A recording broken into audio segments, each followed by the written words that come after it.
What is up, everybody? This is your boy, Teran Rodriguez, bringing you another edition of Set Point. We have a jam-packed show for you all, as last week was the beginning of the NCAA Women's Volleyball Season 2021 in the fall.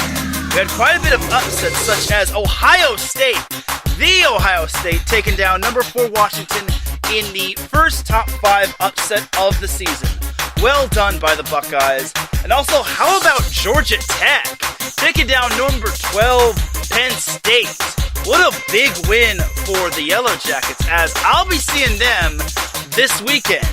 Yes, your boy Teran Rodriguez is going to be hitting the road again with Set Point to cover some NCAA volleyball action. Who will Georgia Tech be playing, though? We also had some other upsets, as South Carolina, the Gamecocks, pulling off not one but 2 upsets, defeating Washington State and Rice as they open up their season with quite a big pair of victories. Also, we have the last AVP event of the season, and we have a little high school volleyball to talk about. So set up the net, hand me a volleyball, because I'm about to serve you up some volleyball action here on Set Point, here on IE Sports Radio, your direct feed for all that is sports.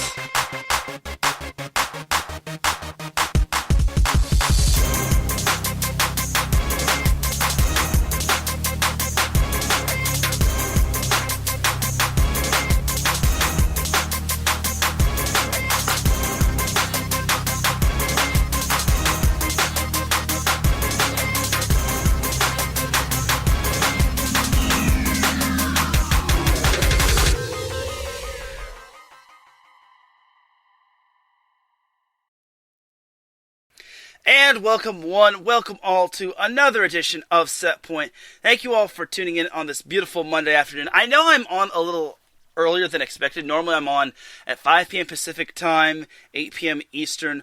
But because I have something going on at 6 p.m., I gotta get this show out of the way a little earlier. But it's no big deal. No big deal indeed, because I'm totally flexible when it comes to Mondays. So thank you all for joining me on this Monday. Happy Monday to you all. It is the start of a beautiful new week. And without any further delay, let's get on into the volleyball action. But first, we have a word from our sponsors. So, the first sponsor for IE Sports Radio is the Southern California Warriors semi-pro football team. So, first and foremost, congratulations to the Southern California Warriors on their second win of the season as they defeated the Desert Scorpions 12-0 on the road. There was no doubt in my mind that the Warriors would pick up the win. I'll be talking about them in a little bit on the SoCal Supreme Sports Show, but I knew the Warriors would get the win. It was another defensive battle, I'll just tell you that much, but the Warriors are 2-1 on the season, so that's great news for the Warriors, as they are currently third in the PCFC standings behind the Riverside Disciples and the Las Vegas Saints, who are both 2-0. The world of semi-pro sports is unlike any other sports organization. Players pay to play in hopes of so many different outcomes, whether it's playing to get filmed to try out for professional teams, big-time colleges, or just playing to stay in shape. No matter what, all semi-pro players have one thing in common, and that's playing for the love of the game. The SoCal Warriors have been on a quest to earn titles and give players second chances since 2017. Whether you're in Southern California or anywhere in the world, give semi-pro sports a chance if you love your sport. You may get that second chance you have been waiting for as an athlete. You could follow them on Twitter at SoCal Warriors, and you could follow them on Instagram at Southern California_Warriors. You could also follow them on Facebook by going to the search bar, putting in the word Southern, the word Warriors, and then, the word Southern, the word California, and then the word Warriors. So Southern California Warriors. So definitely do give them a follow. And thank you to the SoCal Warriors. And congratulations on your victory, as this week the Warriors have a bye week this week before they head back to Fallbrook to take on their next opponent. And I can tell you it's going to be a fun match, because I actually attended one of their games, and they basically work hard. Like, the SoCal Warriors work hard, and even the other semi-pro the other semi-pro football teams work hard. So congrats to the Warriors once again, and definitely do check them out. And here's sending my best wishes to the Desert Scorpions, just because they have some cool players, they have some cool fans. They even complimented me when I did my PA announcing. But I am getting off topic here. So thank you to the SoCal Warriors for being the official sponsor of IE Sports Radio. But before we go on to the volleyball action, we have another sponsor to go over.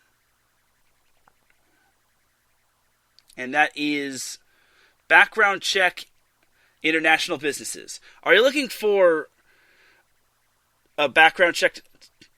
Are you looking to background check a new hire? Let Kit Freeman take care of that for you. Kit founded and has managed Background Check International since 1994. He's here to help you with the screening process no matter who you hire. Contact Kit and let him help make the hiring process that much easier. This business is used for professional background checks and not for the use of any crimes such as identity theft or any other illegal activity. You could follow BCI Businesses on Facebook by going to the search bar and typing in background, then check, then international, then putting a dash, then the letters BCI. And you can also check out their website, bciint.com, and that's how you can follow them. So thank you to BCI Businesses and the SoCal Warriors for being the official sponsors of IE Sports Radio, your direct feed for all that is sports. So you can also follow IE Sports Radio on Twitter and on Instagram at IE Sports Radio. You can follow them on Facebook by going to the search bar and typing in IE, then the word sports, then the word radio. And then you can also check out the website, www.iesportsradio.com, where we have blogs. You can meet some of our Hall of Famers, which includes me. And you could also check out all of our other shows and what we're all about, because we all work hard and we all want to perfect our craft. So now that that's out of the way, now let's get on into the volleyball action. So I'm going to recap there's a lot of matches to recap, but I'm just going to recap the matches that I thought were noteworthy. So we'll start with San Diego versus Texas. So Texas, they were the number one team in the nation. And they just pretty much swept San Diego. They swept them, no problem. San Diego put up a fight, but Texas was just too tough for them. Like Logan Eggleston, Skylar Fields, Asia O'Neal, Jenna Gabriel, Nalani Yosia, they were just too much for the Toreros. So that was the first little matchup to recap. Then we also had Rice versus Pitt. That was also taking place in the UCF tournament. So Pitt actually had to grind that one out, and they beat Rice in 5 sets. Give credit to Rice. They really made Pitt work for that matchup. And they also had a match point at 14-13 in set 5. But then Pitt was able to score the next 3 points to claim the victory. And then Penn State, we'll be talking about that match in a little bit. And next up we have Western Kentucky defeating Notre Dame in 3 sets. Notre Dame was actually the home team, and Western Kentucky was number 16, while Notre Dame was number 25. I'm surprised Western Kentucky swept Notre Dame that easily, considering Notre Dame has quite a bit of talent. I think the problem for Notre Dame is that they just had some growing pains. So it's quite the bummer there for the Fighting Irish, but hey, it's only the first match. You can't cry over spilt milk. Then we had number 3 Kentucky sweeping Texas State and Dayton. Dayton was actually the home team, and this was their own Dayton Flyer tournament, so there was that right there. Fun fact about Kentucky was that they held all their opponents to under 20 points, and they swept them all. So, goes to show you that Kentucky is still not playing games. So, then we also had Marquette just barely inching out a victory over Texas A&M in the Hawaii Invitational tournament. So, that was quite the underrated matchup right there. Like, Marquette was the second best team in the Big East, probably trying to catch up to, what's their face, Creighton, who had themselves a great weekend in the Missouri Invitational, the Mizzo Invitational.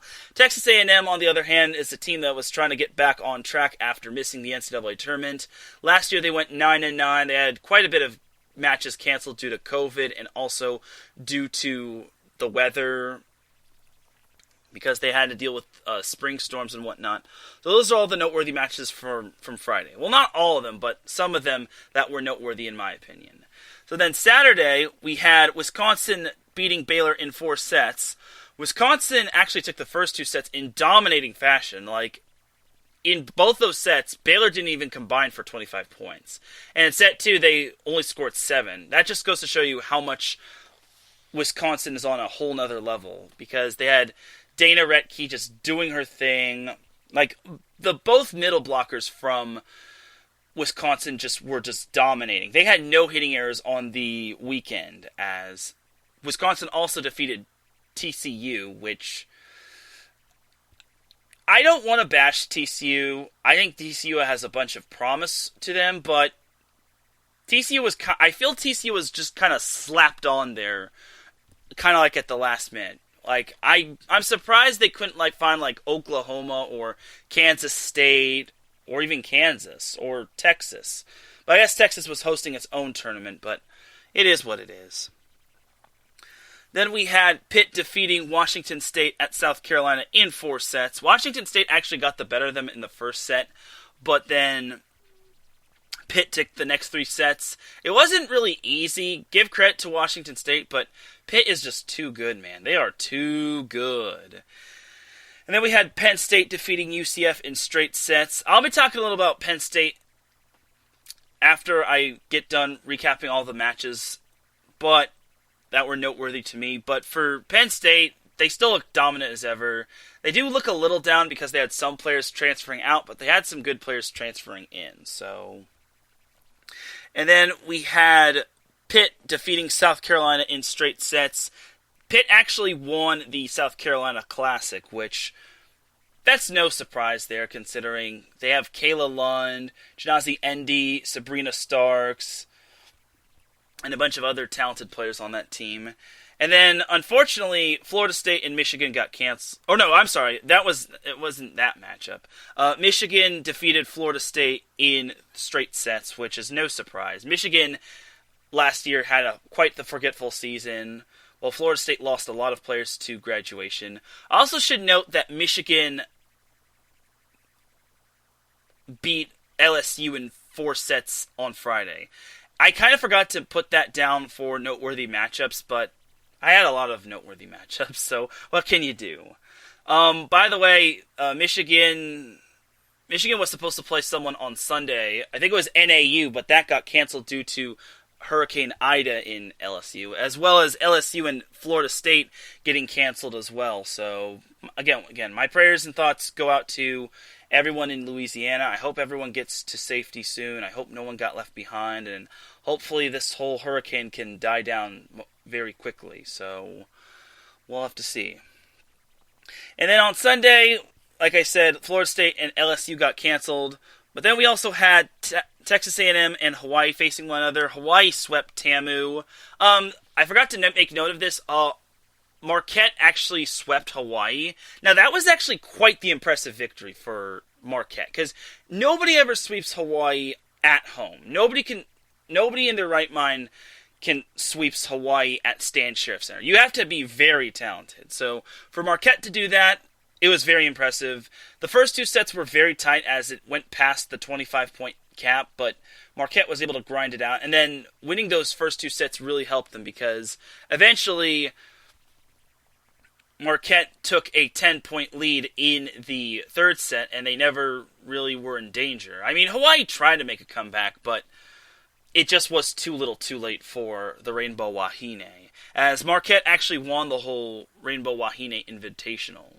So, other than that first match against TAMU, or Texas A&M, Marquette was able to impress this past weekend. So, alright, so now that we have gotten the matchups that I thought were noteworthy out of the way, let's dig on into the big-time noteworthy matches and the noteworthy results. So we'll start off on Friday. Now, this matchup I didn't think was a noteworthy matchup, but I thought it was a very good matchup. This one was actually, you could say it's an upset, but both teams were both teams weren't ranked, but USC was very close to getting into the top 25, while the other team wasn't really close, as this one featured Denver versus USC, aka Southern California, just because everyone gets the whole USC, Southern California, and USC, South Carolina mixed up. So, anyway, in the first set between Denver and Southern California, Denver took quite the commanding lead. I think they were up by like 10 or so. And then it looked as if they were just going to steamroll USC. But USC, to their credit, almost made a comeback. They got the score to being 24-24, but Denver just closed out that first set, winning it 26-24. USC eventually bounced back by taking the second set 25-15. But in set number 3, Denver took the third set 25-20 and put USC on its heels. I was surprised on how iffy USC looked. Well, the fourth set, it looked as if Denver was going to beat the Trojans, but USC was able to score, I think, six straight points, I want to say, en route to taking set number 4, 25-22. But then in set number 5, Denver took the fifth set 15-11, and they pulled off the win. It was actually the first time that Denver had beaten a Pac-12 team in a while, since they last beat Colorado. And they also beat a team that was receiving votes. So, good stuff for Denver. So looking at the box scores, we had Lydia Bartolo leading the way for Denver with 16 kills, while Erica Andrich had 11 kills. Haley Green had 9 kills, and Denver ran a 6-2 offense as Ellie Anderson had 22 assists and Lauren Poulter had 19 assists. In terms of aces, this was the stat that kind of stood out to me. Denver had 14 service aces. That's quite a bit. And then 7 of those service aces came from Bartolo. So if she wasn't getting kills, she was getting quite a bit of service aces. As we say hello to Gina G in the chat room. Sorry for missing ya, but thank you for telling me have an amazing show. Thank you, and great job with your show repping to NorCal Sports. And we also welcome Marcus Losgreat in the chat room. Thank you for tuning in, my brother. Just recapping some Denver USC action. USC as in Southern California. So, anyway, back to the service aces. Lydia Bartolo had 7 service aces. She had over half of the service aces for Denver, which is quite astounding. And then Brianna Green had 3 service aces. I'm sorry, Tina Bowe had 3 service aces for Denver. And then Lauren Poulter and Ryan Wilkins had 2 service aces apiece. In terms of blocks, Denver had a combined 7 blocks altogether. They had 12 block assists and 1 solo stuff. And then they had 48 digs, which was quite nice.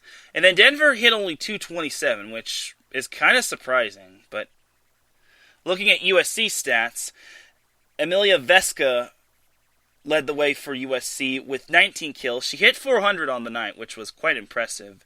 And then Brooke Botkin had 13 kills, and Sabrina Smith, a transfer from UCLA, had 11 kills. In terms of assists, USC actually ran a 6-2 offense. In other words, they ran 2 setters, as Raquel Lazaro had 22 assists, while Mia Tuaniga, their freshman transfer from Long Beach State, had 21 assists. In terms of service aces, USC also had 14 service aces. The only difference was that USC also had 13 service errors, while Denver only had 10. Shannon Scully actually served up 5 service aces. Now, I'll be talking about her in a little bit, but also, Raquel Lazaro had 4 service aces, Tuaniga had 3 service aces, and Candace Denny had 1 service ace. In terms of blocks, USC didn't have too many blocks. They had 6. They had 6 solos. Yeah, they had 6. No, wait, no. They had. Yeah, they had 6. I thought I was doing my math wrong. But they had 3 solo blocks and 6 block assists, which total out to being 6 blocks altogether. So, it's kind of cool right there. And then in terms of digs, they had 40 digs. Shannon Scully had 12 of them. Shannon Scully this year is playing libero as opposed to her years at Pepperdine where she played outside hitter. Now, USC has had quite the libero problem. They haven't had a consistent libero ever since Victoria Garrick was on the team, and she graduated like a while ago. I think she graduated like 3 or 4 years ago. But regardless, USC has had a tough time finding a consistent libero, which it's kind of concerning considering you need a good libero that could like sprawl all over the court. So they're turning to Scully, who's using her 5th year of eligibility, and she is looking to do some damage when it comes to playing the libero position. Because Shannon Scully was the libero, or she was playing libero for I think it was the U.S. training team or the U.S. collegiate team. Regardless, Shannon Scully is transitioning into that libero position, or libero position. As for Denver, they had 20 digs from Gianna Bartolo, and Lydia Bartolo had 11 digs. So it's kind of funny how I don't know if those two are sisters, but the Bartolo girls combined for 31 digs. While Shannon Scully was their only double-digit digger, their next dig leader was Brooke Botkin, who had 7. So digging was kind of the problem for USC in that match, if I had to say on what could have gone better for USC. And then, surprisingly, USC hit 263, which was better than Denver's 226. So the fact that USC lost at Galen Center, mind you, kind of speaks to high volumes of how this USC team is still learning. They need time to mesh well together, and they're going to need to figure it out because they have talent on their team. The problem is that they just didn't utilize it to their full potential this year. So it's a tough one for USC, but a big win for Denver because I think Denver can really do damage in the Summit League this year. They were runners-up last year. Them, as well as South Dakota, who had canceled all their matches because they had to go through COVID protocols within their program, but South Dakota could also do damage as well. And then UMKC could also do damage. UMKC went 2-1 on the weekend last week. They lost to Creighton, but that's a tough team to beat, as they defeated Missouri in 4, and they also beat St. Louis in 5. So that's my little rundown of the Summit League. So next up, we have another big upset. Now, this was a bigger upset. This was the first upset of the season, as Georgia Tech, which was ranked 24 at the time, took down Penn State, which was number 12. So in the first set, Georgia Tech took the opening set 25-20. There were 9 ties and 3 lead changes, and Georgia Tech followed that up by dominating the second set, winning it 25-16. I was very surprised to see Georgia Tech really come into play. Like I said last week that I don't know if people should be sold on Georgia Tech, but I'm starting to eat a little bit of crow right now just because Georgia Tech really showed their stuff. In set number 3, credit to Penn State. They took that set 25-17. They never trailed, and there was only 1 tie. But then in set number 4, Georgia Tech was able to get back on track and take that 4th set 25-19. There were 11 ties and 4 lead changes as Georgia Tech was able to pull off the upset. As Georgia Tech was led by Mariana Brambilla, who had 21 kills, only 4 hitting errors for a hitting percentage of .347. And then Julia Bergman had 16 kills, and she had a hitting percentage of .216, which wasn't bad, but with Brambilla having a big night, it makes up for it. So then Georgia Tech also got contributions from Aaron Moss, their middle blocker, and Bianca Bertolino, who each had 6 kills. In terms of assists, Maddie McKissock had 42 assists, and in terms of service aces, Georgia Tech only had 5, which I'm surprised they had that little service aces. But you'll see the next stat that's coming up for Georgia Tech, as they only missed 2 serves. Now that speaks high volumes into how Georgia Tech was able to defeat Penn State, because when you're only missing 2 serves, that is darn impressive, because obviously you're going to miss serves left and right, because if you're not serving aggressively, you're not going to win a whole lot of games, especially against Penn State. But when you're only missing 2 serves, that's quite the number right there. And they had 91 attempts overall. So the fact that Georgia Tech really served well despite it not showing in their aces really speaks to how Georgia Tech was able to pull off the victory. And then in terms of digs, Georgia Tech had 62 digs, which if you see Penn State's dig rating, then you'll be surprised. So Georgia Tech had dig contributions from McKissock, who had 16 digs. Maddie Tepe had 14 digs. Bianca Bertolino had 10 digs. Brambilla had 9 digs. And then also Julia Bergman had 9 digs as well. So they really dug that ball quite nicely. And as a team, Georgia Tech hit 238, and they had 8 blocks. So good. That's really good for Georgia Tech. And Georgia Tech went undefeated the entire weekend, as they also beat St. John's and they beat UCF, winning the UCF Invitational. So they're very excited, and Georgia Tech will be coming to California to compete in the Long Beach State Tournament. They play Long Beach State on Friday, and then they'll play UCLA on Saturday. But I'll be getting into those in a little bit. So as for Penn State, they were led by Caitlin Horde, who had 11 kills, and Johnny Parker, who had 10 kills. It wasn't really a big offensive day for Penn State, because they only had, when you're only having that number of kills, it just goes to show you that Penn State just couldn't get into a rhythm. Gabby Blossom had 28 assists, while Penn State only had 3 service aces. But get this, I said Georgia Tech missed only 2 serves. They had 2 service errors. Penn State, on the other hand, had 13 service errors. Now, those service errors, I don't know if those service errors eventually came back to bite Penn State in the butt, but honestly, those are free points right there, and you can't give up that many points to a talented team like Tech. I don't know how Penn State is going to look back on that on the film, but they gotta clean those service errors up. And then in terms of digs, they had only 44 digs. Now, this was the thing that stood out to me. You had only 44 digs. 44 digs. You can't have 44 digs against a talented team like Georgia Tech. They had 15 digs from Jenna Hampton and 11 from Gabby Blossom. I was very surprised that Penn State had only 44 digs. They also had 14 blocks compared to Georgia Tech's 8, which also speaks to high volumes of how did they excel in that category but not in the dig category.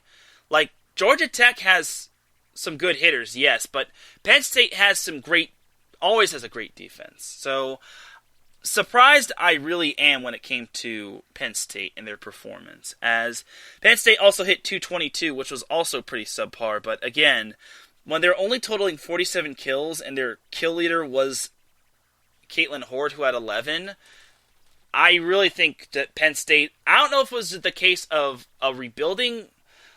this being a rebuilding lesson for Penn State, or them just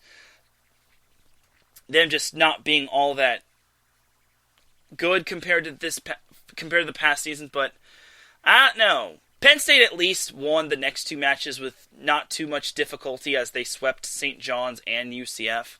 But if you're Penn State, you kind of got to look back on the film and just move on from this eventually. So I'm going to try to speed up through the rest of the matches. So the next matchup in terms of upsets were Baylor and Minnesota. Now, Baylor was the number 10 team, if I'm not mistaken, from the preseason coaches poll, while Minnesota was Baylor was number 10 and Minnesota was number 7. But that didn't mean anything to Baylor, because they came in with a passion and they came in determined to get the win. So, first set was a very tight set. Baylor was able to squeak it out as they took that first set 26-24. Honestly, I think Minnesota was leading most of the way until Baylor started to come alive. You'll see how they did, but there were 14 ties and 3 lead changes, and that was quite the big opening statement for Baylor. Minnesota did bounce back in the second set as they won it 25-16. There are only 2 ties and 2 lead changes. Keep in mind this matchup was played at the University of Wisconsin. And then in set number 3, Baylor muscled their way into winning that third set by taking it 25-17. Baylor never trailed in that third set, and there were only 2 ties. So just goes to show you that Baylor has some good potential within them. And then set number 4, that set was the closest one of the 4, as although it doesn't show it in the ties and lead changes, Baylor and Minnesota were just neck and neck. Like, it looked as if Baylor was going to try to close the match, but then Minnesota was going to try to force the 5th set. But then Baylor, to everyone's amusement, actually closed the 4th set off as they won it 28-26, completing the upset over number 7 Minnesota, which was quite nice. So, in terms of the stats, we had Yosiana Presley having 19 kills and only 4 hitting errors. Now, Yosiana Presley, to me, was the big-time hitter when it came to Baylor last season. Like, Baylor would always go to her. Like, the offense would just revolve around her, and Presley would have a bunch of kill attempts. I think she would go about as high as, I wouldn't say she'd go too high, but she'd probably be in, the 60s when it comes to attempts. Like, she had 48, and sometimes her errors would be up to, 10. Like, there's a reason why Presley won the AVCA Player of the Year back a couple seasons ago, so Presley had 19 kills, only 4 hitting errors for a hitting percentage of .313, which was really nice. Then Marquis Vandermark had 14 kills, only 3 hitting errors for a hitting percentage of .407. And their new addition, Avery Skinner, who transferred from Kentucky, had 8 kills, 3 hitting errors, 29 attempts for a hitting percentage of .172. It wasn't bad, but it's only it's her first match with Baylor. Like, we don't know how they're going to utilize her. Like, who knows? Like, we'll see Avery Skinner getting more kill attempts. So, with Presley and Skinner, this Baylor offense is going to be dynamite. Hannah Sedgwick had 46 assists, while Baylor only had 2 service aces, and they missed 9 serves. As a team, Baylor had 9 blocks altogether, and they had 63 digs, with 16 coming from Presley and Chanel Bramschreiber.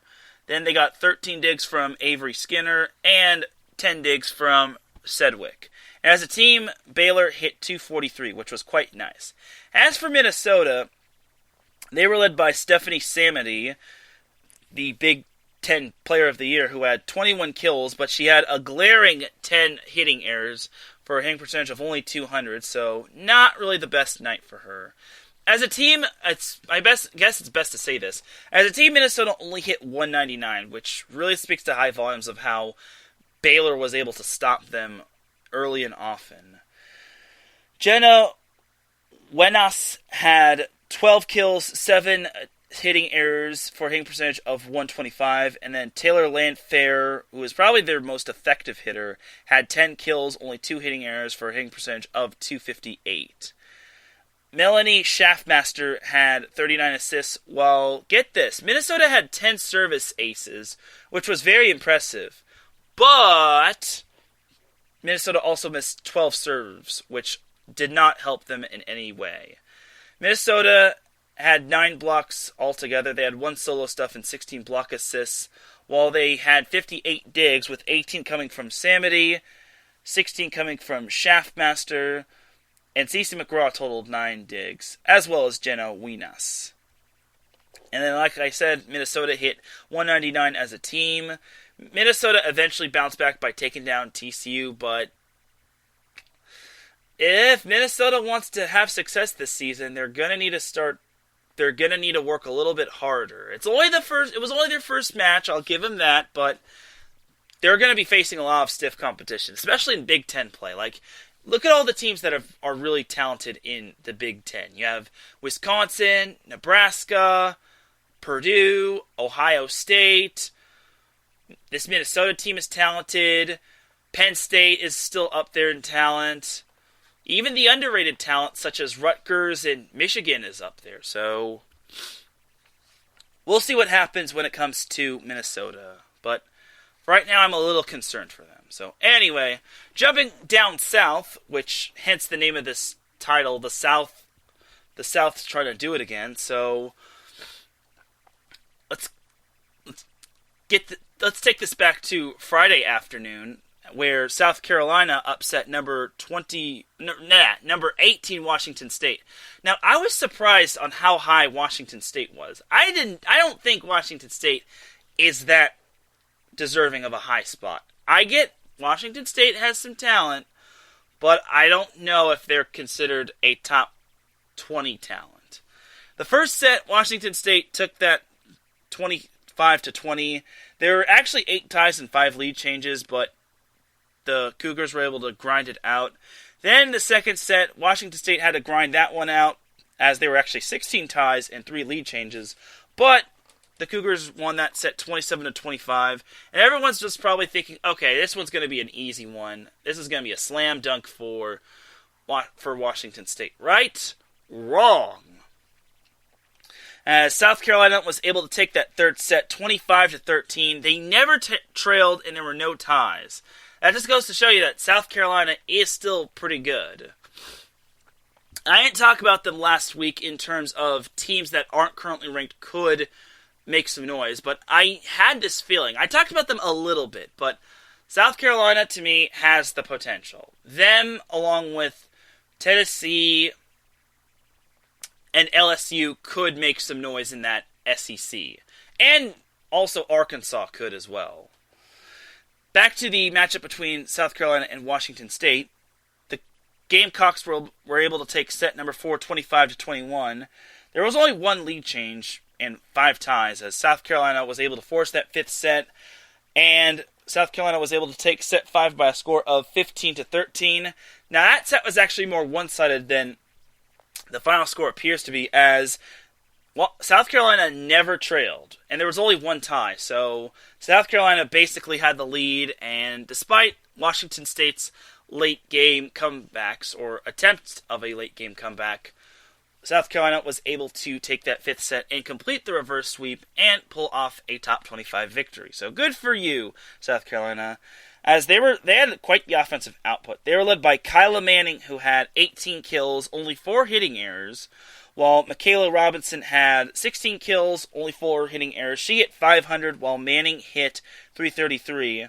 Riley Whitesides had 13 kills, 8 hitting errors for hitting percentage of 135. And then Ellie Ruprich had 9 kills, only 4 hitting errors for a hitting percentage of 313 on 16 attempts. South Carolina ran a 6-2 offense, as Mallory Dixon had 32 assists, while Claire Wilson had 28 assists. South Carolina only totaled 5 service aces, as Lauren McCutchinson, Manning, Ruprich each had 1 ace, while Riley Whitesides had 2 service aces. South Carolina did miss 12 serves, but eventually they were able to get it together, as South Carolina also had 54 digs. They were led by Morgan Carter, who had 17 in that department. McCutchinson had 12 digs, and Manning had 10. And then also, Whitesides had 8. Now, this stood out to me quite a bit. South Carolina hit 322 in the whole match. They actually started to really hit the ball well after set number 1. In set 1, they only hit 156, but then in set 2 and beyond, they hit 300 plus, as South Carolina really earned that victory. It just goes to show you that South Carolina does have that potential, and they could make some noise in that SEC. As for Washington State, they were led by Penny Tusa, who had 22 kills, only 4 hitting errors for a hitting percentage of 429. Magda Jelarova and Pia Timmer had 10 kills, but Timmer had 10 hitting errors, which was not good. Washington State ran a 5-1 offense, as Hannah Pukis had 50 assists, while Washington State had 4 service aces and 7 service errors. 2 aces coming from Pukis, and 1 ace coming from Timmer and Carly Basham apiece. In terms of blocks, Washington State had quite a bit of blocks. They had 11 compared to South Carolina's 13, which was quite nice. I mean, they still didn't get the job done. And then in terms of digs, Washington State had 50 digs, with 15 of them coming from Basham, 11 of them coming from Tusa, and 9 coming from Julia Norville. As a team, Washington State hit only 197. They stopped hitting the ball well after set number 2, as they hit negative 80 in set 3, and then they hit only 86 in set 4. They hit the ball solidly in sets 1, 2, and 5, but it just wasn't enough. So I think that match right there just showed how good of a team and how underrated South Carolina was as opposed to Washington State. So there was that. And speaking of South Carolina, they pulled off another upset as they actually took down number 23 Rice in 4 sets on Saturday. The first set, South Carolina had to grind it out again. They won that first set 26-24. But then Rice answered back by dominating set number 2 25-14. Surprisingly enough, in that set, there were 8 ties in 3 lead changes. So Rice was able to pick it up after the early stages of set number 2. Set 3, South Carolina grinded it out again, and they took that third set 25-23. And then set 4, South Carolina never trailed, and there was only 2 ties as they won that fourth set 25-20, earning them upset number 2 on the season. Unfortunately for South Carolina, they lost in the championship match against Pitt, but there's no shame in losing to such a talented team such as Pitt. So as for South Carolina, they were led by Lauren McCutcheon and Kyla Manning, who each had 15 kills. McCutcheon was very impressive as she had 0 hitting errors and she had a hitting percentage of .517. That right there is impressive. Having 0 hitting errors and double-digit kills is quite something. And then Michaela Robinson added 12 kills and a hitting percentage of .348, while Riley Whitesides had 7 kills, but she also had 8 hitting errors, which kind of contradicts it, but whatever. Mallory Dixon and Claire Wilson had 30 and 16 assists, while South Carolina had 3 service aces and 10 service errors. In terms of digs, South Carolina had 56 digs. 18 of them came from Morgan Carter, and Whitesides had 12 digs. In terms of blocks, South Carolina had 9 blocks as a team, and then South Carolina had a hitting percentage of .231, which wasn't too bad, but it could have been better. So, good showing for South Carolina. Unfortunately, like I said, they lost to Pitt. Pitt just really dominated South Carolina in the first 2 sets. To South Carolina's credit, they almost forced a 4th set, but Pitt was just too good, man. They are too good. Anyway, as for Rice, they were led by Nicole Lennon, who had 16 kills. Ellie Bischelmeyer had 11 kills for a hitting percentage of .308, with only 3 hitting errors. Carly Graham had 40 assists in 4 kills, and Rice had 6 service aces and 11 service errors, with 3 aces coming from Lennon, 2 aces coming from Graham, and 1 ace coming from Nia McCardle. Rice had 61 digs, as McCardle had 16 of them. Sahara Maruska had 12 digs. Elizabeth LaBeau had 11 digs, and Nicole Lennon had 9 digs. In terms of blocks, Rice had 9 as a team, and Rice hit .257 on the match, which wasn't bad, but against a very talented South Carolina team, I think you gotta have a little bit more of a better hitting percentage. I get Rice was also coming off of a tough 5-set loss to Pitt, but they're kind of going to need to step it up if they want to be successful. Though I do see Rice bouncing back when it comes to conference play. Rice loves to have a challenging schedule, and I'm going to be talking about a little of their up-and-coming match that's going to be coming up real soon. So, all in all, South Carolina really impressed me. And honestly, I think South Carolina could, hence the word could, challenge Kentucky. I don't think they could beat Kentucky, but I think they could at least get into the NCAA tournament, because South Carolina had a 12-10 record, and they end the season on a 4-game losing skid. They could have easily gotten into the NCAA tournament, especially with that win over Florida. That was still impressive.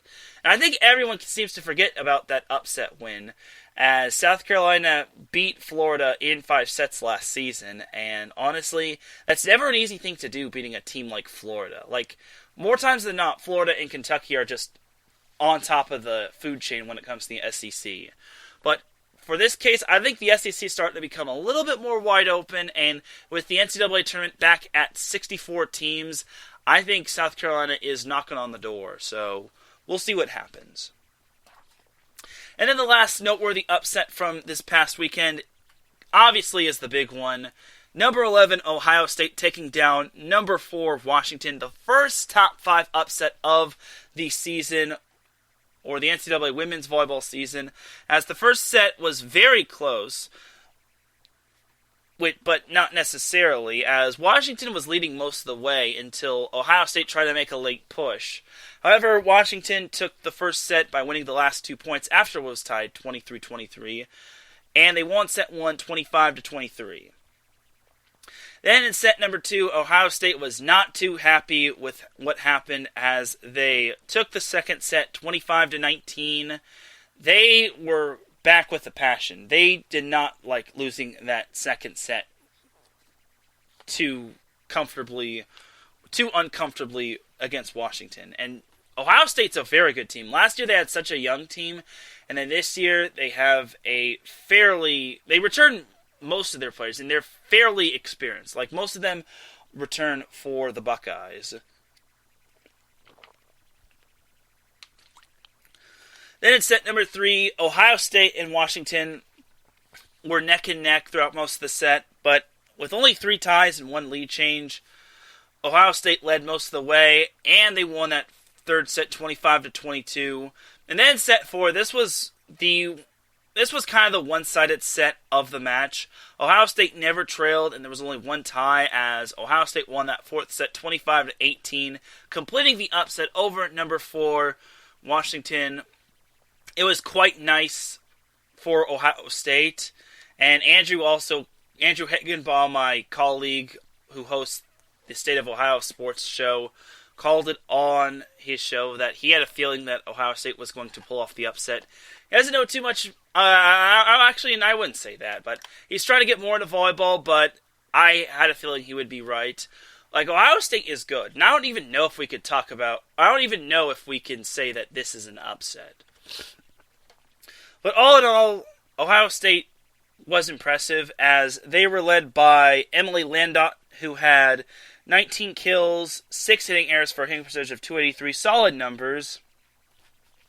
Then we had Mia Grunz, who had 18 kills and a hitting percentage of .333 despite 6 hitting errors. Then Gabby Gonzalez added 13 kills, 4 hitting errors for a hitting percentage of .231. Mac Pedraza paced the offense with 46 assists and 4 kills.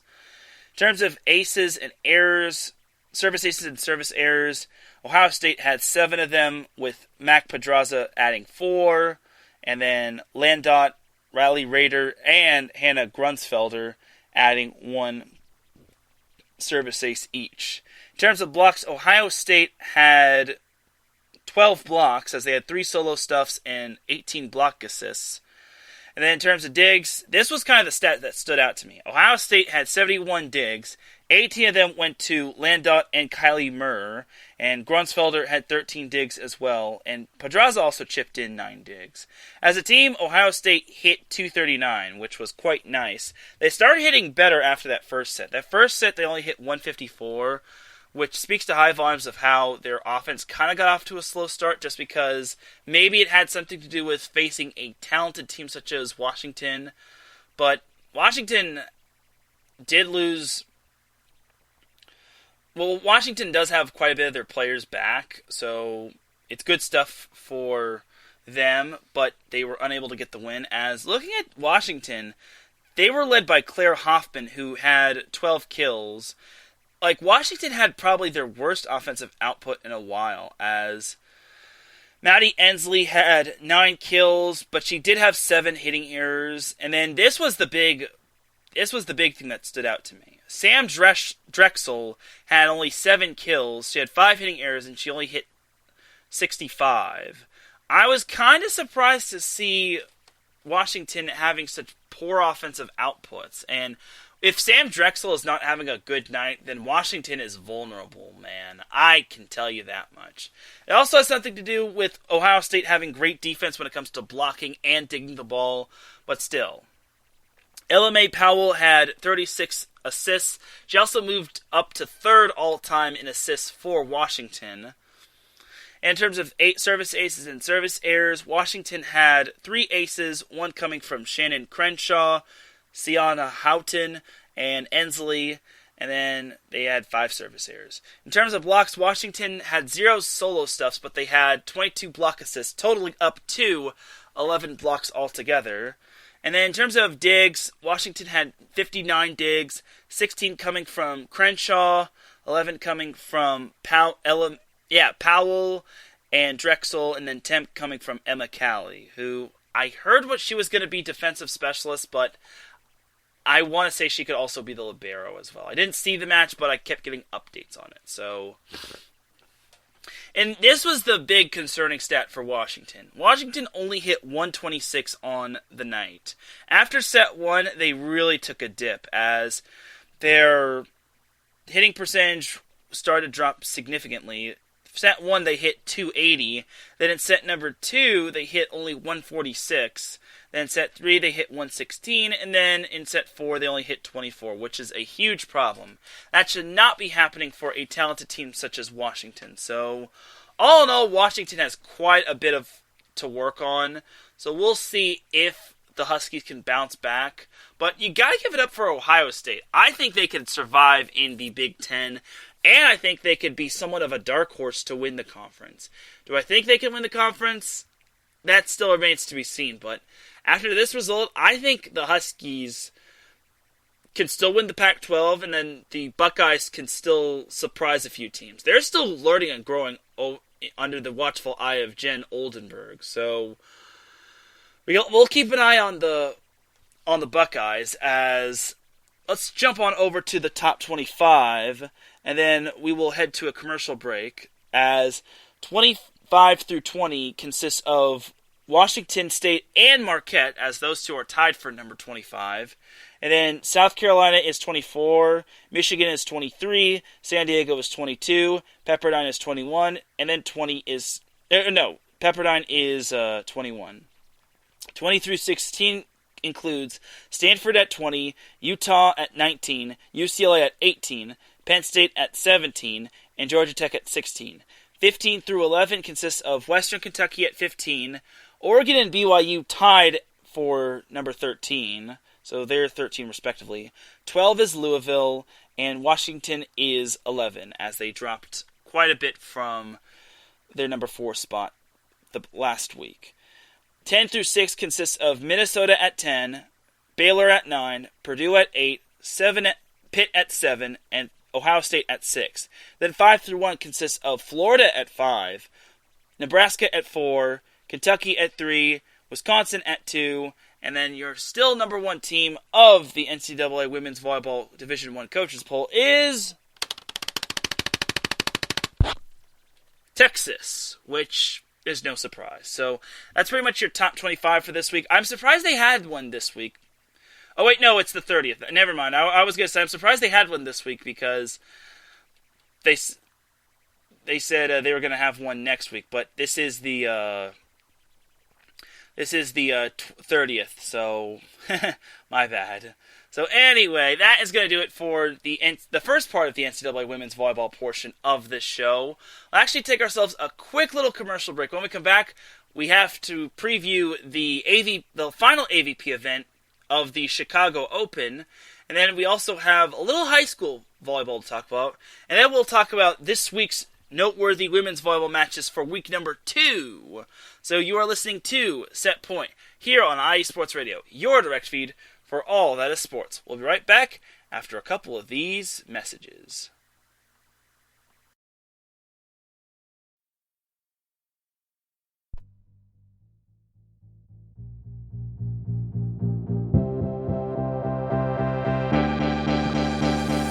Hey guys, it's Blake Henley, better known as H-Town Blake to some of you. Happy to announce that Bases Loaded is back and in full force. We'll be bringing that high heat every Tuesday night here on IE Sports Radio. So come home, get ready, dig into that batter's box, and see if you can chase that high heat, baby. So we'll be coming to you live with all the stats, all the rundowns, all the division rivalries, and every team that's going to make the playoff push to get to that one and only October and get to the pinnacle of what baseball is, to hoist that Commissioner's Trophy when it's all said and done.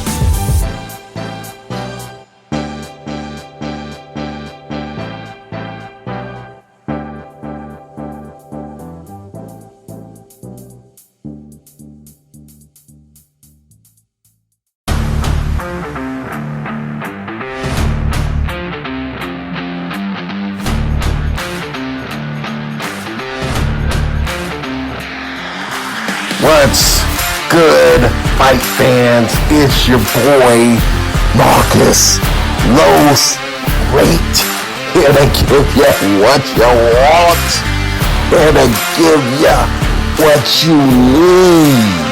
Yeah, man. Yeah. I'm coming to you live, straight from your mama's basement with a crispy, awesome white tea. We are coming to you live every Tuesday at 10 p.m. Eastern Standard Time. Powered by IE Sports Radio, your direct feed for all that is sports.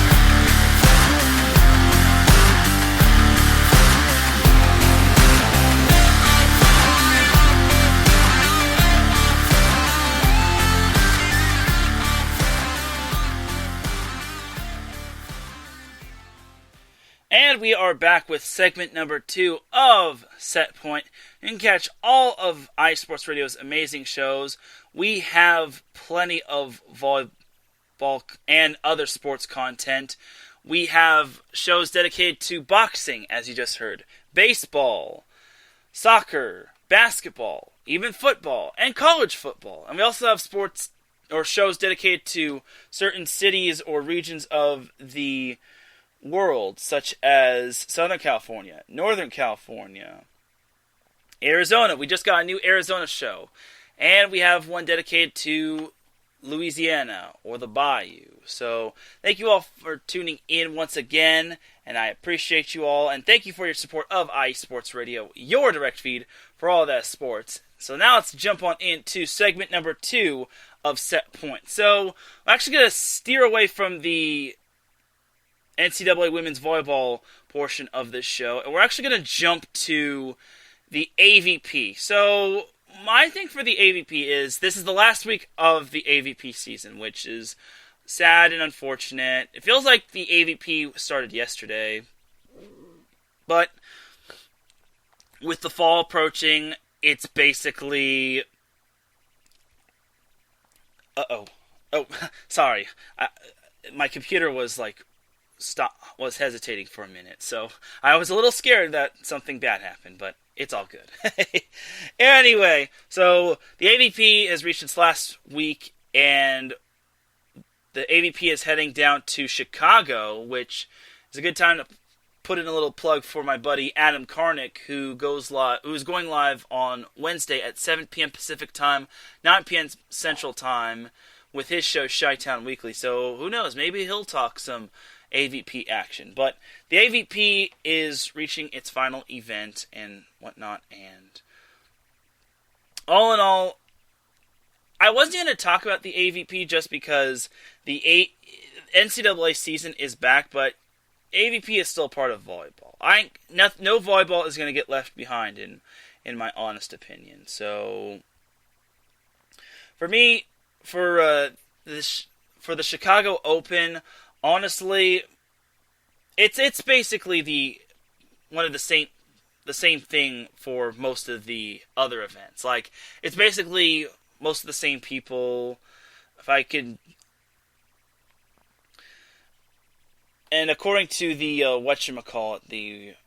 the AVP website, if basically most of the seeds have been finalized.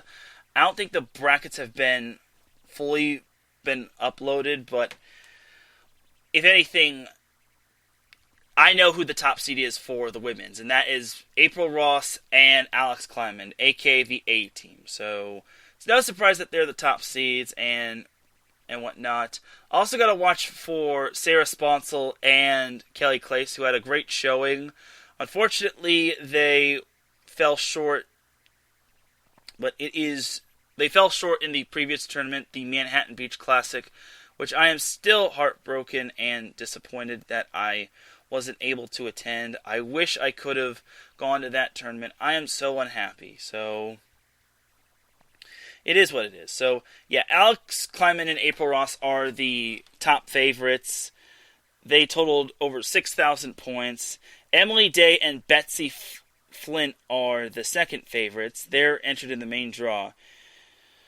As the main draw all goes all the way down to Sarah Schermerhorn and Megan Rice, who... Actually, no. It goes down to Emily Hartong and Corinne Quiggle, who are all in the main draw.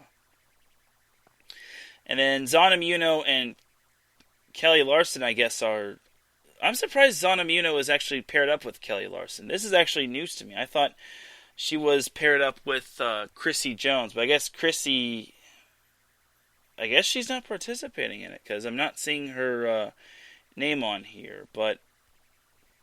That is rather surprising. So maybe Chrissy Jones has an injury or something. But either way, Zana Muno is in the main draw already. Sarah Sponsel and Kelly Clace are in the main draw. Sarah Hughes and Brandy Wilkerson are in the main draw. Sarah Paven and Emily Stockman are in the same draw. Therese Cannon and Molly Turner are in the same draw, or are in the main draw. And then Megan Rice and Sarah Schermerhorn are in the main draw. I'm surprised Megan Rice... has built up quite the reputation, because she's actually playing indoor volleyball for LMU, if I'm not mistaken. Because I did see her name on the volleyball on the indoor volleyball website. So I'm kind of surprised that Megan Rice is playing indoor and beach volleyball, or am I just seeing things? I think I'm actually seeing things. Yeah. No, Megan Rice is playing it. This is surprising. Like, how is Megan Rice going to balance out playing beach volleyball and then playing indoor volleyball? Like,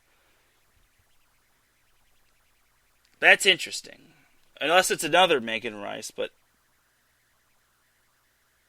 that's strange. But she's going to be sore as heck by the time the end of the week rolls around. So I'm kind of surprised. Like, unless...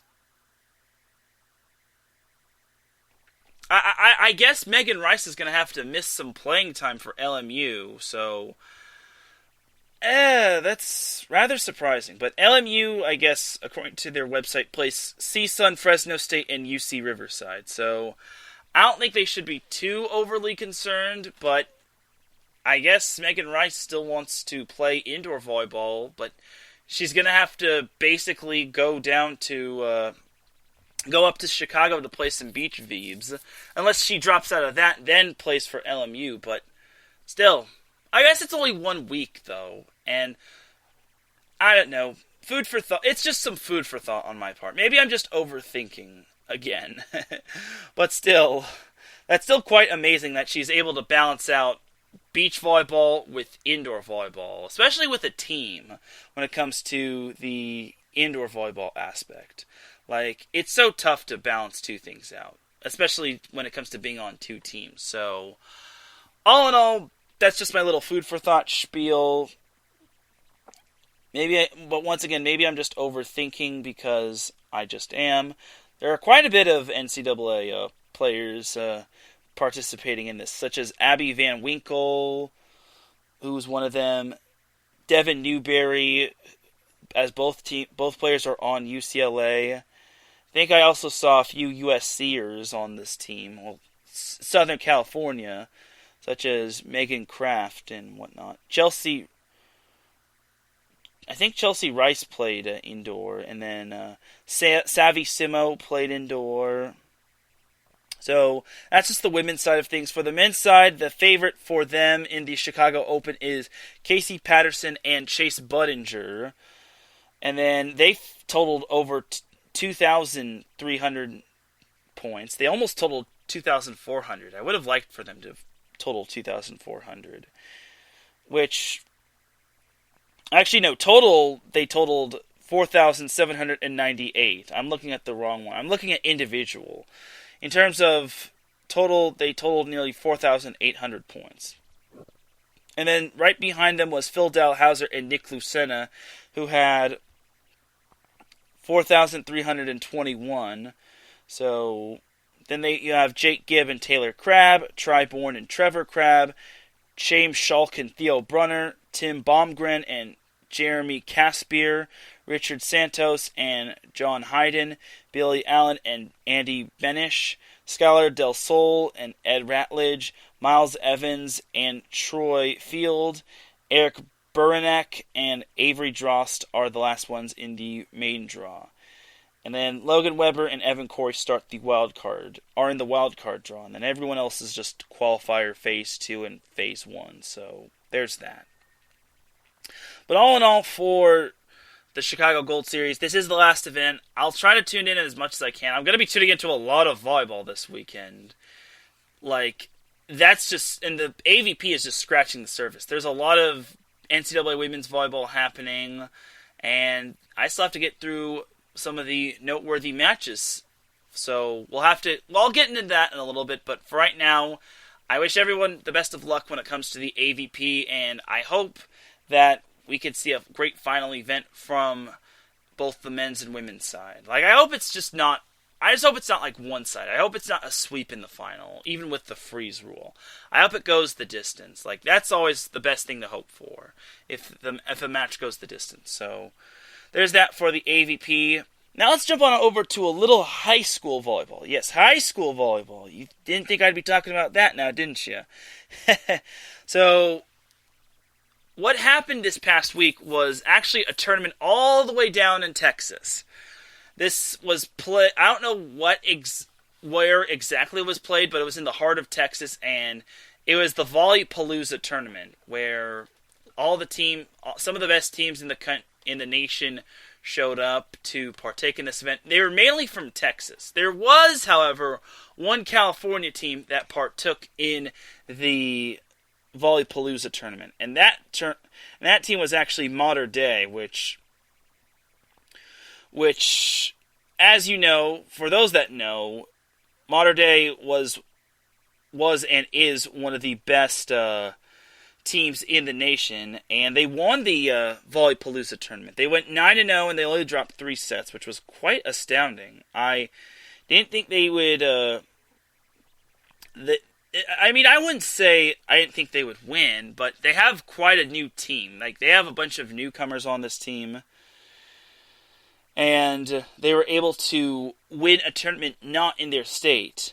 And they actually played one match in Texas. They faced Flower Mound in a best-of-5 match, and they wound up losing that one in 5, which was disappointing for them, but I think the turning point for them in that match, the turning point for both teams was set number 3, where Flower Mound took that by a score of 26-24, and then in set 5, Flower Mound barely eked out that set 16-14.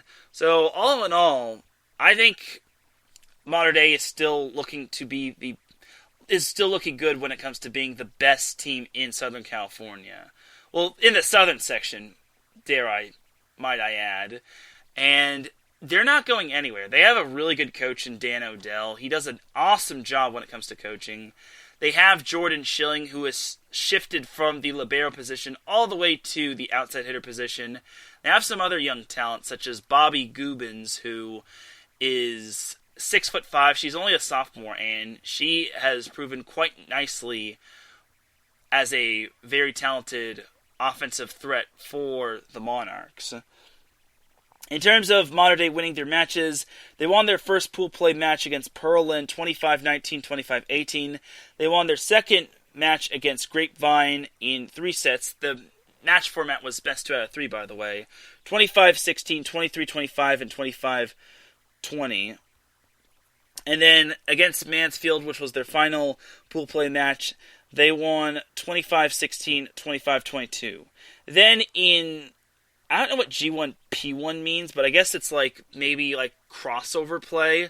They defeated St. Agnes Academy 25-15, 25-23. And then eventually Mater Dei actually got a rematch with Flower Mound as they defeated Flower Mound in 2 sets, 25-20, 25-22. And then in their final crossover match, they defeated Rouse 25-22, 25-15. So Mater Dei eventually advanced to the quarterfinals where they defeated Lovejoy in 2 sets, 25-23, 25-19. Then Mater Dei defeated Brandeis in 3 sets, 20-25, 25-21, and 25-18. Then in the final, Mater Dei beat Highland Park in 3 sets, 20-25, 25-15, and 25-19. So not bad for a California team taking on a bunch of Texas teams, which is quite nice. I feel this Mater Dei team is going to be quite nice, and they have a big matchup tomorrow against Redondo Union. Now, Redondo Union is also another top team in California. Unlike the Monarchs, however, Redondo Union has lost a match, or hasn't lost a match this year. Mater Dei has lost a match, which was to Flower Mound, but Redondo Union has not lost a match. They've only lost 2 sets all year, which were both to Huntington Beach, which was in my neck of the woods. Well, that team right there is in my neck of the woods, but the match which was being played at wasn't in my neck of the woods. But I digress. So that Redondo Union Mater Dei matchup is going to be one big barn burner. So I wish I could go to that match, but I've got other plans. Maybe. I mean, I still have time to reconsider, but I'm not gonna. Anyway, that is still high-level high school volleyball. And those players will probably be the players of tomorrow when it comes to playing at the collegiate level, and possibly the professional level. So there's that. So that's enough high school volleyball talk. And then I guess when it comes to like other national teams doing well when it came to tournaments, Torrey Pines won the California Challenge. They only lost 1 set as they went 3-0 in pool play, and they wound up going 6-0 overall. They only lost 1 set, like I said, and that was in the final when they faced Marion Catholic. But overall, Torrey Pines is still one of the dominant teams out there. They always have a great team, and they are a very dominant team in San Diego. They were actually the state champions from a couple seasons ago when it came to the California Interscholastic Federation. So there's that right there, and we'll see if Torrey Pines can continue its strong play going into the rest of this volleyball season. So that is going to do it for the high school volleyball portion of the show. So now let's circle the wagon back to the NCAA women's volleyball season. And it's time to go over the noteworthy NCAA women's volleyball matches for week number 2. So we'll start with Tuesday, because there's only one match to go over. Number 5, Florida at number 20. Number 21. I think Stanford is 21 if I'm not mistaken. Yeah, number 20, Stanford. So that was my bad. I put 21 instead of 20. But number 5, Florida, travels down to Northern California to take on number 20, Stanford. Stanford went undefeated this past weekend, while Florida also went undefeated. But Florida didn't really face too much competition. They faced UC Davis and Sacramento State.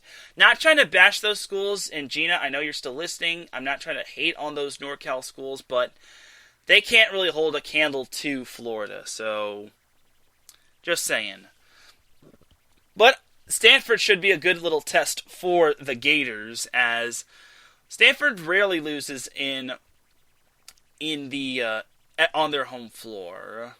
But there could be, and we're not going to count too much of last year, just because Stanford had quite the rebuilding year, and they also had to deal with COVID, so there's that. Then on Wednesday, we have number 1 Texas hitting the road to number 10 Minnesota. Like Missouri will ever be ranked top 10. Good Lord. But anyway, Gina says, "Oh snap!" Yes, I don't know if she's saying "oh snap" to me saying that Davis and Sac State can't hold a candle to Florida, or if she's saying "oh snap" to Florida being so talented. But either way, I still think Stanford-Florida is going to be a great matchup. So back to number 1 Texas traveling down to Minnesota. That's going to be a fun matchup right there. Now this is going to be a big test for Minnesota, just because this is the matchup for them to possibly bounce back after they suffered a defeat against another Big 12 team in Baylor. So if Minnesota does pull off the upset, they're going to need to pull it off by playing some very good defense. They're going to have to dig the ball, they're going to have to block the ball, they're going to have to follow the ball a whole lot, and they're going to have to force Texas to beat them. They're going to have to go beat Texas. Texas is not going to beat themselves, as Minnesota does not have the luxury of having their star middle blocker, Regan Pittman, like they did last year. But for Minnesota, they're just going to have to just bank on... They're going to have to rely on a good amount of defense. And I don't really think Texas and Baylor are comparable. But I will say this, that Baylor is just as much of a high-powered offense as Texas is. I think Texas just is the complete package, considering they return everybody. So Texas is going to have to also watch out for Minnesota's tough defense, but with the amount of talent that they return offensively, and with a lot of their talented defensive specialists and liberos that return, I think this Texas team is going to trounce Minnesota. I don't think they'll trounce them, actually, but they're going to take them down. And then Thursday, we have Dayton traveling down to Wisconsin to take on number 2 Wisconsin. So obviously, Dayton is not ranked, and they had quite the rough week against Kentucky. But honestly, they just barely pulled out a win against Cincinnati. I forgot if Dayton actually beat Texas State. I feel Dayton beat Texas State. Yeah, they beat Texas State. They beat Texas State in 4, but they lost to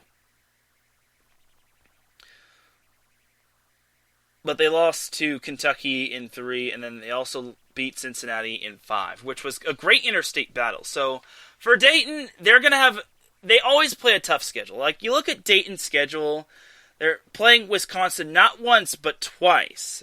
And then they're also facing some other stiff competition. They're facing Michigan. And this is all before Atlantic 10 play. But once Dayton gets to A10 play, they're going to I don't really think there's a whole lot of teams that could withstand Dayton. Like, Dayton is such a great team. They always dominate the A10 conference. Like, I'd be surprised if any team was able to challenge them. Like, who can challenge Dayton? Who? Don't worry, I'll wait. I should have done that in a Cat Williams voice, but whatever. Either way, Dayton's going to get toughened up with those matches against Wisconsin, and then they have the Flyer Raider Invitational. Wright State is receiving votes, which is something to note, but I digress. And same with Michigan. They're currently ranked, but I digress. So Dayton plays Wisconsin on Thursday and on Friday. Back to Thursday, number 14 Oregon is going to travel down to Texas to take on receiving votes Rice. Now, Rice obviously had a tough weekend last week they had a tough weekend this past weekend as they lost to 2 very talented opponents in South Carolina and Pitt. But they have a chance to make up for it against Oregon. The tough thing for Oregon is they didn't really play the stiffest of competition. Rice, on the other hand, played some darn good competition. They almost beat Pitt, which, once again, that's pretty darn impressive. So, for Rice, they're really going to have to buckle down against Oregon. But the thing for Rice is they always do great when it comes to Conference USA. And, more importantly, I think Rice always plays a tough schedule, ranging from teams like Texas, Baylor, and then you also throw in like Pitt and Pitt and South Carolina. And Rice gets very toughened up for Conference USA play. So there's that right there. And then also on Thursday, we have number 18 UCLA traveling down to Long Beach State to take on Long Beach State. Now, this was kind of a homer pick, but for me, UCLA looked very rusty against UC Davis this past Sunday. Yesterday, UCLA defeated UC Davis in 4 sets. However, UCLA was playing its first match of the season, while Davis was playing its third match of the season. They lost to Sacramento State, and they obviously lost to Florida. But UC Davis was a lot more prepared in terms of having more sets being played and having a lot more level of competition underneath their belt. So for UCLA, this is only their second match of the season, as they're still trying to shake off the cobwebs. And in that matchup against UC Davis, the two of the 3 sets that UCLA won, they had to go the distance, which, in other words, it was won by 2 points. So for UCLA, they're going to need to obviously have McMay come up big against Long Beach State. Long Beach State is coming off of a 2-1 weekend in the Boise State tournament. Long Beach State defeated Dixie State and Montana State in 5 sets, but they also lost to Boise State in 5 sets. And the loss to Boise State, they were actually up 2-0, and then they let Boise State back into the match. But credit to Boise State. That team is good, because Boise State, first of all, you're on the road against Boise State, and second of all, Boise State isn't one to roll over and play dead. Boise State has talent on their team, and I think every team has talent on their team, might I add. So I think for Long Beach, they're really going to have to step up and stop McMay.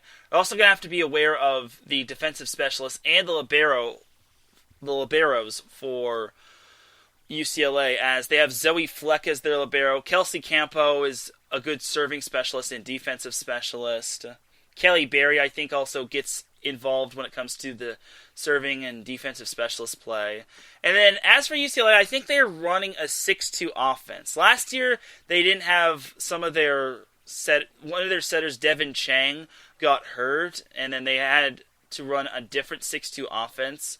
So we'll see what happens with UCLA as they face, I wouldn't say more stiff competition, but their level of competition is going to start to pick up, as Long Beach State is on Thursday, and then they have another matchup that's big on Saturday. So the last matchup that is noteworthy on Thursday is UCF at South Carolina. Now, South Carolina, as we all know, they had a big weekend. UCF, on the other hand, did not. UCF was barely lucky to... I don't even think they got a win last weekend, if I'm not mistaken, because they faced some stiff competition. UCF had themselves quite the go-around with Penn State and Georgia Tech. UCF did get the victory over St. John's, but they got swept by Penn State, and they lost to 4 to Georgia Tech. So for UCF, they are going down to South Carolina for the South Carolina tournament. So South Carolina gets to host 2 tournaments, which is fun. They're actually playing South Carolina twice, which is quite surprising. I didn't know that, but that's quite cool that both UCF and South Carolina is playing twice in 1 week. So for UCF, this is a big test for them to try to knock off a ranked team. UCF is obviously going to do good in their conference, the AAC, but for them, they're going to need to play determined, and they also can't overlook Clemson. While Clemson is not the best team in the ACC, Clemson is off to a solid start. That whole ACC is off to a pretty good start as well. So for UCF, they really got to mind their P's and Q's, and they can't overlook Clemson. And then for South Carolina, they're just going to have to stay focused, and they have to also look back on their mistakes that they made against Penn State and Georgia Tech.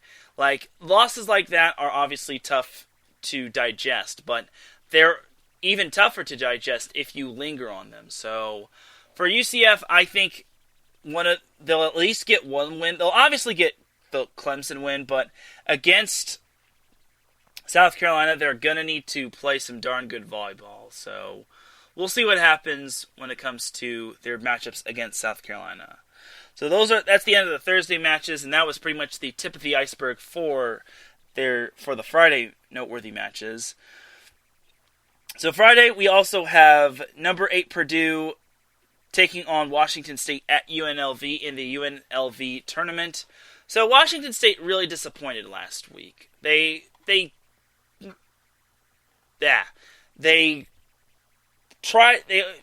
gave Pitt all they can handle, but they were unable to win, and then they lost a 2-0 lead to South Carolina.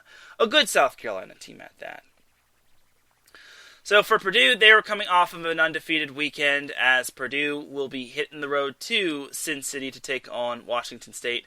For Washington State, this is kind of their big moment to try to stay within the top 25, because if they continue to play down their competition, not only will they drop out of the top 25, but I don't know how they'll survive in Pac-12 play. This team was chosen to finish 5th in Pac-12 play, and the fact that they underachieved in the opening tournament kind of speaks to high volumes, and it speaks to a lot of concern.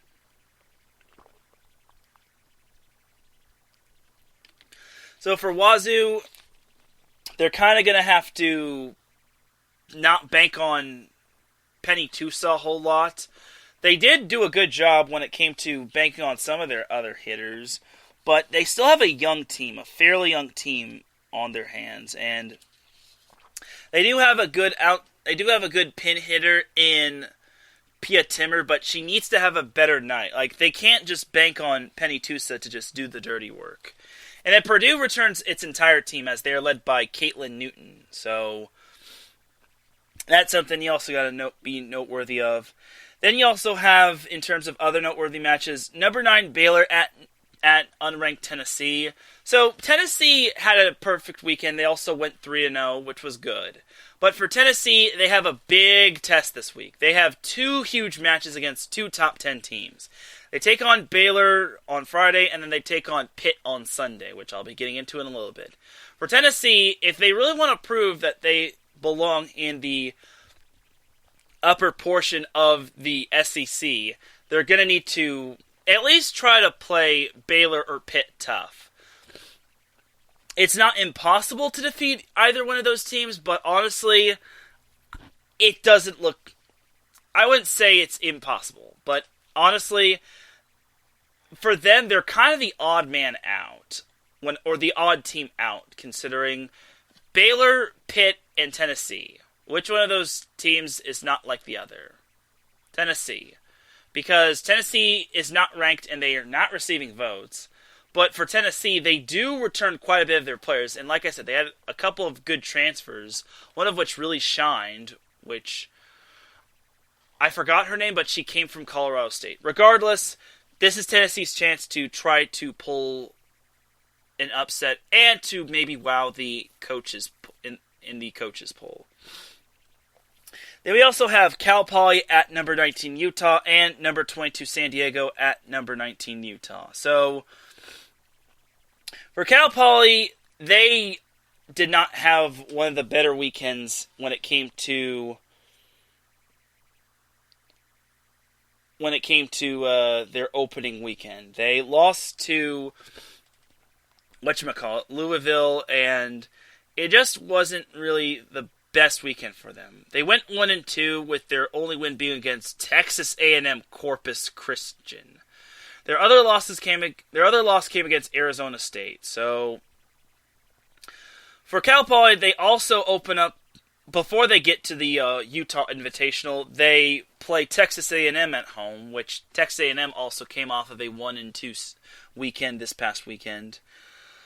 So for Cal Poly, the schedule is really going to start to pick up, as not only are they facing Utah and San Diego, next week they have Washington and Pepperdine.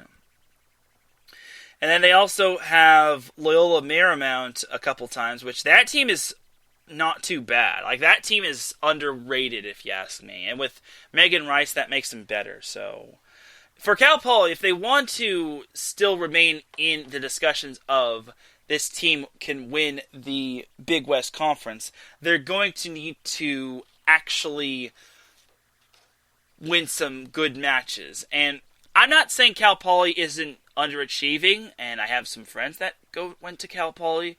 I'm saying that Cal Poly's schedule is going to be a lot tougher going forward. And if they get into Big West Conference play and they're not playing to the skill level of like Hawaii, Long Beach State, UC Santa Barbara, and even UC Davis, I don't know if Cal Poly could win the conference. They have quite the challenging schedule. I'll give them that.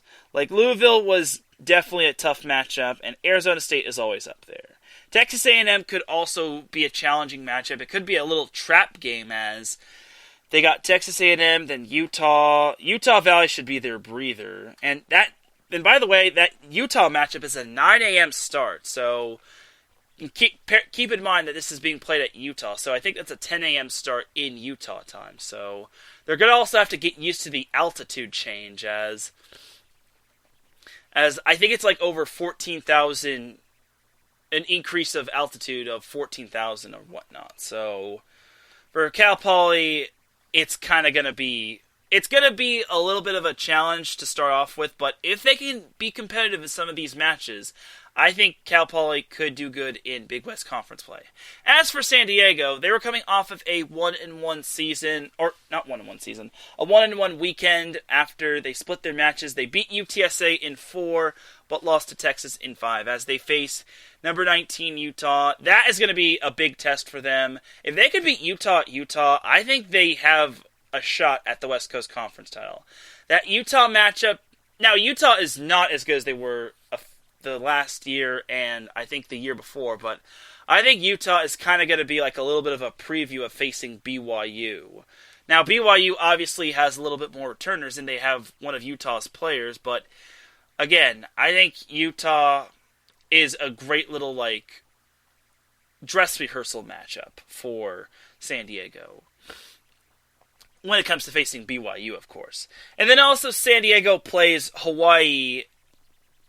I think they play them earlier, if not later. Now, Hawaii and San Diego is quite the noteworthy matchup, just because it's a rematch of the two teams facing one another in the round of 32 when it came to the NCAA tournament. And I think these two teams love scheduling one another. And for San Diego, I think they have potential to take down Hawaii. Hawaii is still trying to get back their volleyball legs and arms after they went 2-1 in their own tournament. But for San Diego, they need to have a big output from Katie Lukes. They obviously can get a big game from Grace Froling. She is a phenomenal right side hitter, but Katie Lukes is also going to need to step up. And then everyone else is going to need to step up for San Diego, just because facing Hawaii is no easy task, and especially if you're going to treat this as a grudge match, because again, Hawaii ended the season for San Diego a couple seasons ago, and I don't know if that's still fresh in the minds of some of their players, but if it is, then the Toreros should come in fired up, and whether they have to deal with the altitude change or not, I think San Diego is going to be ready for Hawaii. And then for Hawaii, it's just them trying to shake off more of the cobwebs. Like, I think they have the potential, but it's going to take them a little bit more time to readapt to some of the high level of competition that they're facing. Take, for instance, Marquette. While Marquette wasn't really the best team in the top 25 or best team in the coaches poll, they certainly weren't the worst, because that team is really good in their conference, and their goal is to definitely try to beat Creighton and make the NCAA tournament, because Marquette was one of 4 teams that was the first 4 out, so we'll see how it goes for those teams. Now I travel down to Santa Barbara as we have another big time matchup. We have number 21 Pepperdine taking on Kansas State at UC Santa Barbara. So this matchup between Pepperdine and Kansas State is quite the fascinating one. Kansas State was a team that just barely missed the NCAA tournament. Pepperdine was a team that had a phenomenal season last year. For Pepperdine, they had themselves quite the weekend last week. They went 3-0, but they almost lost to Georgia. Georgia blew a 2-0 lead. We'll just leave it at that. And then Kansas State is still trying to figure it out because they lost some players to graduation, and they also lost some players to transfers. So, all in all, for Kansas State, it's kind of a rebuilding process for them. They went 1-1 last weekend as they defeated Colgate, but they lost to number 5 Nebraska in 4, which the fact that they put up a fight against Nebraska is quite amazing. They really let them have it in set number 3. They took that third set 25-11. Woof!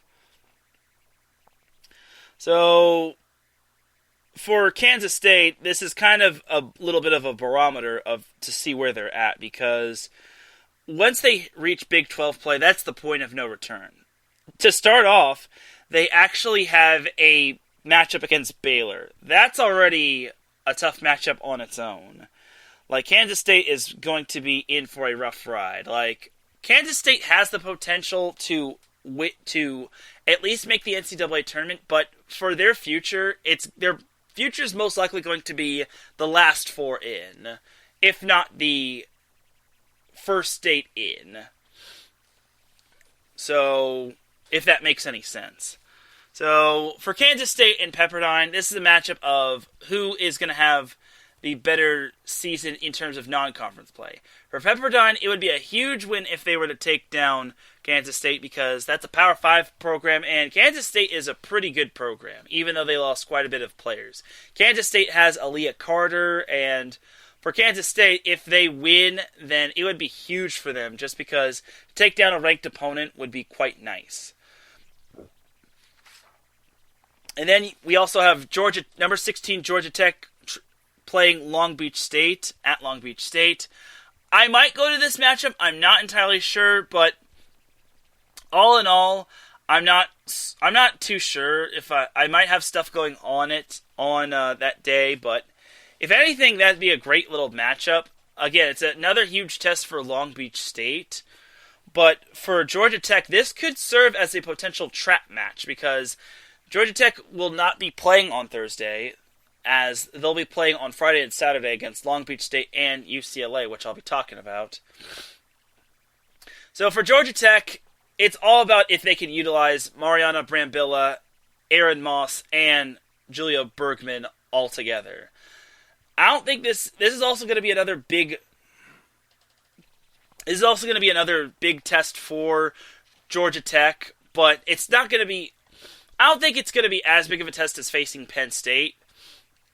Though I think Tech kind of caught Penn State off guard, just because Penn State was kind of a little bit. I think they were a little bit overwhelmed when it came to the three-headed monster. And then also Ellie McKissock is doing a fantastic job of distributing the ball. Gina says she would love to see me back in the media room. I hope so. I mean, when it comes to Georgia Tech and UCLA playing, they're not going to be having a press conference because they're not Long Beach State. Like, only Long Beach State gets to have a press conference in their conference room. So I'll be trying to get interviews with Georgia Tech and UCLA, which I'll be talking about in a little bit. So, and then lastly, the last noteworthy matchup for Friday is USC versus receiving votes Creighton at Kentucky in the Bluegrass Battle. So, I think it's the Bluegrass Invitational, but still. So for USC, they kind of disappointed last weekend after losing to Denver. Nothing against Denver, obviously, but I thought USC was going to win at Galen Center, because now they go into this Invitational 2-1. Now, it's not bad, but their wins are against Campbell and Cal State Northridge. Those teams obviously cannot hold a candle to USC on any given day. So all in all for USC, if they could at least get one win, if they could at least beat Creighton, because Saturday they play Kentucky, that would be huge for the Trojans. Just because they're still trying to figure it out, and I think that first match doesn't do them any justice. But if they want to get into the NCAA tournament, if they want to do really good in Pac-12 play, then USC is going to have to beat or compete against some of these big-time opponents. Creighton had a big weekend last week, although they swept all of their opponents were against UMKC, or Kansas City as I call them, Missouri, which Missouri has been was off to a slow start. They lost all 3 of their matches in their own tournament. And then St. Louis, which, it's St. Louis. But for Creighton, it's another huge test for them. Like, this could possibly serve as a trap matchup for them when they play Kentucky the following day. So, for Creighton, I think this is a great opportunity for them to make another statement to a Power 5 team. And it's also another statement for USC to try to get some big-time wins, because they were so close to being ranked. They were the next team behind the last number 25 team, and then losing to Denver really hurt them. So for USC, it's kind of, this invitational is important. Like, they have to go 2-1. I think USC is also playing University of Northern Iowa, which no one really cares about. No offense, UNI, but USC Creighton and USC Kentucky are the noteworthy matches. So I'm just going to skim through these Saturday matches. So Saturday, my noteworthy matches include Creighton at number 3 Kentucky, USC at number 3 Kentucky, number 7 Pitt versus number 9 Baylor at Tennessee, Texas State versus number 6 Ohio State at Texas Tech, LSU at number 17 Penn State, South Dakota at number 12 Louisville, Georgia Tech, number 16 Georgia Tech versus number 18 UCLA at Long Beach State, tied for number 25 Washington State at receiving votes UNLV, Cal Poly at number 19 Utah, receiving votes Hawaii at number 19 Utah, and number 22 San Diego versus Cal Poly at Utah. And then on Sunday, we have quite a bit of noteworthy matches. There are only 3 noteworthy matches, but they're big ones. So, for starters, number 20 Stanford heads down to the Lone Star State to take on number 1 Texas. Now, that's going to be a huge matchup, and it's a rematch of the 2016 NCAA Women's Volleyball Championship match between the Longhorns and the Cardinal. That is another one of Stanford's tough scheduled matches, but for Stanford, they're still trying to learn. They're still trying to have some of their big-time players become even bigger, such as Kendall Kipp. She's done a fantastic job, and Alana Ogalive has done a great job for Stanford. And then they have a freshman setter, Cammie Minor, who hails from Southern California, a.k.a. Redondo Beach. She has done a fantastic job being the setter for Stanford. Her father, Harold, actually, ironically enough, played for USC, so Cammie Minor is playing for Stanford, and she has gotten very much used to the college level of play. And I think Stanford could give Texas a nice little tussle. I don't know if they could defeat them, but I'm sure they won't make it easy on them. So we'll see how it goes for number 1 Texas. It does not help that Texas gets the home court advantage, because Texas is such a tough place to win at. Like, very few teams can win at Texas and live to tell the tale, especially with that team that they have. So we'll see what happens for the Cardinal and the Longhorns, but I kind of would put my money on Texas. Sorry, Gina. And then also on Sunday, we have number 10 Minnesota at number 5 Florida. Now, this is another top 10 matchup, and this is a big one for Florida. Florida will have to defend its home court, against Minnesota, which Minnesota, as we all know, is coming off of a loss to Baylor, but they also defeated TCU, which we don't care about. For Minnesota, they're also playing in another big-time matchup. They're facing Texas, so this is a huge week for Minnesota, as if they could at least be competitive against Texas or Florida, then Minnesota will be getting better, because these really challenging matchups will only benefit Minnesota going forward, and this will also be a little barometer of where Minnesota is at. As for Florida, they're also facing another challenge, as they're facing another top 25 team. They're facing Minnesota, which is a very good defensive team. So they're going to have a lot of their players step up, such as Thayer Hall, to name one, and many others. They are no longer playing the competition they played this past weekend. They are facing some real stiff competition. I think Florida has the potential to win the SEC. It all depends on how Kentucky is going into the SEC, on if they have their entire team. Like I said, Kentucky, I think I said this last week, Kentucky lost quite a bit of players to graduation. They lost Avery Skinner. They lost, I think her name is Olivia Curry, if I'm not mistaken. And they also lost Madison Lilly to graduation. They still have Allie Stumler, who has been a force for the Wildcats, but she can't do it by herself, so... Oh no, Gabby Curry was her name, not Olivia Curry. Gabby Curry was the libero for Kentucky last year. So Gabby Curry, Avery Skinner, and Madison Lilly. So, and Gina says, LOL, it's all good. Yeah, I appreciate you being a good sport, Gina.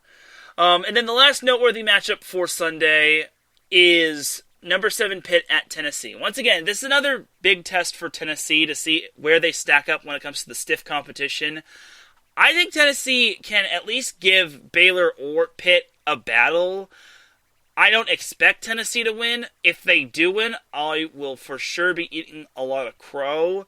But for Tennessee, this is kind of that little growing matchup, because this matchup's going to help them going forward, and it's also going to help them prepare for SEC play, just because Tennessee does have a lot of returning players, and they also have a lot of good... Like I said, they have a couple of good transfers that came in from last week. As, like I talked about last week when it came to Tennessee, they have players such as Lily Felt, Morgan Fingal, Danielle Mahaffey, Jasmine Brooks, Ava Bell, Natalie Hayward, and Madison Bryant returning. And then they also have Nicole Shanahan from Wisconsin and Brianna Runnels from Colorado State that transferred. So for Tennessee, this is kind of a live and learn matchup, but if they do upset Pitt or Baylor, then that could really shake up the SEC, but we'll have to see. But that is going to do it for the NCAA volleyball portion of the show for real this time, and that is going to do it for Set Point. But before we go, I do need to tell you all that Set Point is back in action when it comes to traveling on the road, as Set Point will be traveling to Long Beach State for the number 16 Georgia Tech matchup against number 18 UCLA. That is a 3 p.m. Pacific time start time, and I will be bringing you updates of the match, and I'll also be bringing you video clips and then interviews that I'll be posting, playing back here on Set Point. So definitely be on the lookout for some updates when it comes to Georgia Tech and UCLA on Saturday. It's going to be a very fun top 25 matchup, and I can hardly wait for it. But that's going to do it for Set Point. Without any further delay, it is time to drop the beat, because I'm about to dip like a banana in chocolate. You feel me? Thank you all once again for tuning into Set Point. I really appreciate you all tuning in. I know I almost went 2 hours, but that is all right. I had a lot to get into when it came to volleyball. I needed to cover most of it. I know I had to skim through the final noteworthy matches when it came to the matchups for week number 2, but what can you do? We'll see what will happen this weekend. Definitely do enjoy some volleyball action, and I will see you all Friday for the SoCal Super Bowl. So big shout out to the chat room, Gina G, for tuning in. I appreciate you, and thank you to my boy Marcus Lowe's for popping in. As Gina says, another great show, Teran. You never disappoint. I appreciate you, Gina, and you never disappoint with repping to NorCal Sports.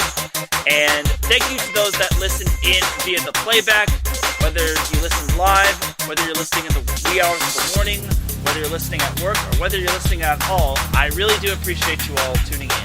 For everyone here at iSports Radio, this is Teran Rodriguez signing off. Have yourselves a great rest of the week. If you're, well, summer's pretty much over, but if you're going to the beach, still wear sunscreen and attempt to get vaccinated. Do what you can, help slow the spread, and I will see you all on the other side. Have a great night, everybody. Peace!